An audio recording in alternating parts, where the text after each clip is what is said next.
Bueno, ningú s'ho podia imaginar. La veritat és que, és a dir, no té precedents en la història de la humanitat. Mai un virus tan agressiu i tan contagiós en un món, en un planeta tan interconnectat havia tingut presència d'esta manera. Per tant, la pròpia humanitat està aprenent moltes coses molt ràpidament en el mes de març, s'ha de pres, no?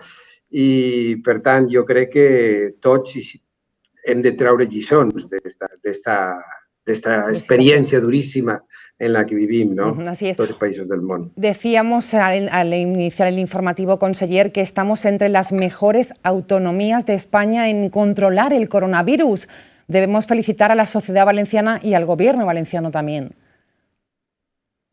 Sí, jo crec que és un esforç de tots. Jo crec que tot i les primeres dubtes, quan se varen ajornar les falles i la Magdalena i tot això, però jo crec que la gent va caure en el compte de que tots aquests sacrificis que se'ns demanava era per a bé de tots nosaltres, no? Evitar multituds, evitar contactes personals. Cada dia que passava anàvem descobrint que era molt més important i, per tant, jo crec que hem arribat a una situació en què la gent és disciplinada. Els valencians han demostrat que podem fer coses meravelloses i grans, com, per exemple, quedar-nos a casa l'any de Merata, no? I, per tant, jo crec que sí, jo crec que és un gran èxit del poble valencià, de tots els valencians, de 5 milions de persones que hem decidit fer cas de les autoritats sanitàries i, sincerament, també no cal dir-ho, dels nostres sanitaris, dels nostres metges, dels nostres infermeres i de la gent que està treballant. Jo crec que ens hem de felicitar tots de que les coses vagin com van. Crisis sanitaria, a pesar de todo, claro. Exactamente, a pesar de esas cifras que siguen siendo preocupantes y dramáticas. Crisis sanitaria aparte, ahora preocupados también por la crisis económica, conseller. Por cierto, creo que van a celebrar un pleno el próximo Viernes Santo en el que se van a aprobar ayudas importantes para los trabajadores afectados por los ERTE. ¿Qué nos puede decir al respecto, conseller? Bueno, nosaltres tenim clarament la lògica de prioritat. La primera és, òbviament, la salut. La salut per damunt de tot. Ens hem focalitzat la nostra atenció en el tracte sanitari, en intentar disposar d'EPIs, de tot allò que necessitem per a evitar que el contagi creixca. Hem tingut sort i molta acció per part del govern per tal d'aconseguir 4 avions quan la societat valenciana i el món sencer no estava preparat per això, per a tindre tota mena de productes sanitaris per a poder fer això. Ha anat bé la cosa, la gestió ha anat bé. Pensem que és un món en aquest moment de molta especulació. Només Xina estava preparada o tenia producció suficient per abastir, però, clar, ara són tots els països del món els que estan competint per aquests preus. És un mercat molt competitiu, no? N'hi ha que avançar els diners, etc. Vull dir, ens estem movent en una lògica planetària i així i tot, gràcies als nostres contactes en l'últim viatge que va fer el president Puig a Xina i, per tant, a contactes interempresarials, en aquest moment estem pràcticament al capdavant de les comunitats autònomes i fins i tot de moltes regions europees per tal d'aconseguir un material. Lo desitjable no és dependre de Xina, lo desitjable és que puguem produir això, que suposa que llegarà. No llegarà, no, està fent-se. Vull dir, jo crec que n'hi tenim com a mínim 5 grans empreses valencianes que estan reordenant la seva activitat productiva per aconseguir això. Però mentrestant, mentre la reordenen, aquests avions que venen de Xina són importantíssims. És importantíssim que la gent que està en els hospitals tingui la protecció adequada, la gent que treballa en els supermercats, la gent que treballa en el camp, la gent, els policies, els bombers, la gent que ens està protegint tingui la protecció adequada, perquè ben valents que són i són els nostres herois, no? els metges i les infermeres són els nostres herois. Sense pistola, sense pistola. Material que está llegando, que se sigue repartiendo en esos pues puntos importantes. Y le preguntaba yo, conseller, por ese pleno destacado, también centrados ahora el Gobierno valenciano en la crisis económica. Ayuda a los trabajadores afectados por los ERTE. ¿En qué van a consistir estas ayudas? Bé, com deia, primer la sanitat, però també ens preocupa la situació econòmica. Imaginen vostès les famílies que poden estar afectades per això, per la pèrdua d'ingressos parcials o totals. I, per tant, en aquest sentit, és molt important que ja comencem, abans que hi hagi recuperació econòmica, de fer front a les situacions dramàtiques, moltes vegades, que tenen moltes famílies valencianes per la crisi sanitària que s'ha convertit en una crisi econòmica, evidentment. No? Bé, en aquest sentit, el que sí que puc dir-los és que la setmana passada, els últims 15 dies, hem estat focalitzant la nostra atenció en el tema dels autònoms, perquè són treballadors per compte aliè que tenen un problema i és que se queden sense res, perquè o treballen o no treballen, o treballen la meitat del que treballaven, etc. No? I, per tant, ha sigut la nostra atenció primordial i hem construït unes ajudes de 1.500 euros o de 700 euros, depèn dels 150 euros, depèn de la situació en la que se trobaven, però esta setmana ja calia dedicar-se als treballadors per compte aliè, és a dir, per treballadors assalariats.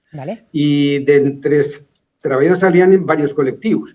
Hi ha el col·lectiu d'aquell que ha decidit demanar permís no retributiu per a fer-se càrrec dels xiquets o dels majors, etc., de casa, i per tant, ahir hem de tindre una consideració, seran les persones que siguen, però hi ha que tindre en consideració que ho fan pel bé de la seva família, pel bé de la seva gent. No? I per tant, ahir tindrem un tipus de mesures.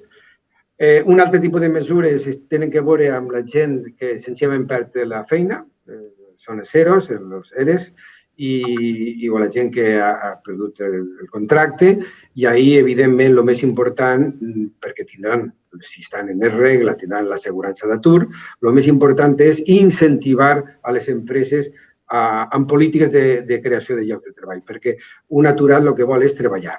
Això és el millor que se li pot oferir. Per tant, les nostres polítiques estan centrades en incentivar la contractació, ara quan se normalitzen la situació, que pot ser en els pròxims 15 dies, se va normalitzant progressivament per això. I el tercer gran col·lectiu, el més nombrós de tots, perquè en aquest moment, si no estic equivocat, són més de 280.000 persones afectades, són pels ERTOs, pels ERTEs, és a dir, per tot el que són atur temporal, és a dir, que només per normalment 15 dies, 20, 30, 45 dies, és a dir, el que dura la crisi. Bé, el govern d'Espanya ja ha fet una mesura molt important i és intentar donar una solució a això a través de les ajudes que poden ser el 70% dels ingressos habituals.